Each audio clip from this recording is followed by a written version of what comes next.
L-Università ta' Malta se takkwista flight simulator biex jintuża fir-riċerka. F'konferenza tal-aħbarijiet fil-hangar tal-Linja Nazzjonali tal-Ajru l-KM Malta Airlines intqal li dan l-apparat kien jintuża mill-kumpanija tal-ajru Amerikana l-United Airlines. Il-professur David Zammitman mill-Istitut tat-Teknoloġiji Aerospazjali fl-Università istqal li dan hu simulator innovattiv li qed jiġi modifikat u li se jkun jista' jintuża mill-industrija tal-avjazzjoni wkoll. Is-simulator jingħaqad moħrajn li ġew żviluppati fl-Università. Aħna ħdibna ħafna mal-Industrija Ewropea u tajna valur lil Malta fil-qasam internazzjonali. Issa għandna l-opportunità li l-kapaċitajiet tagħna nista' nużawhom għall-valur tal-industrija Maltija li qed tikber u hija importanti ħafna dik tal-avjazzjoni. Il-professur Manġon qal li dan l-investiment hu sinifikanti għal qasam tal-avjazzjoni fil-pajjiż. Il-flight simulator sa jinġib fl-Università b'investiment ta' 600,000 euro li huma kofinanzjati mill-Gvern u l-Fond Ewropew għall-Iżvilupp Reġjonali. Ħajkun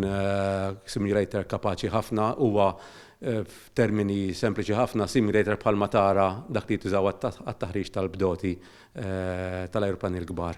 Aħna ħankunu fost il-ftit li għandhom din il-faċilità għar-riċerka.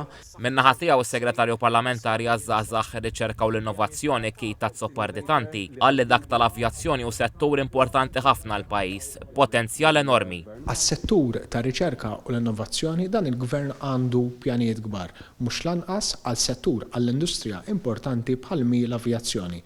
Għalhekk ħassejna bħala Gvern il-ħtieġa li ninvestu f'tamir f'equipment importanti ħafna sabiex ikun jista' jiġi offrut lill-istudenti u lill-ħaddiema tagħna l-aħjar taħriġ possibbli. Il-prorettur tal-Università Simon Fabri qal li riċerka l-Università hi dover u stqar li din għandha tissarraf f'affarijiet li huma ta' benefiċċju għas-soċjetà. Il-ħidma tal-Istitut tat-Teknoloġiji Aerospazjali issa se tiffoka l-aktar biex jinħolqu teknoloġiji dwar il-flight data monitoring u s-sigurtà tal-ajru. Għaddej xogħol ukoll bl-intelligenza artifiċjali u l-machine learning biex jonqos it-tnaġġis fl-ajru. Preżenti għal din l-attività anke ċ-Chairman tal-KM Malta Airlines, David Kurmi.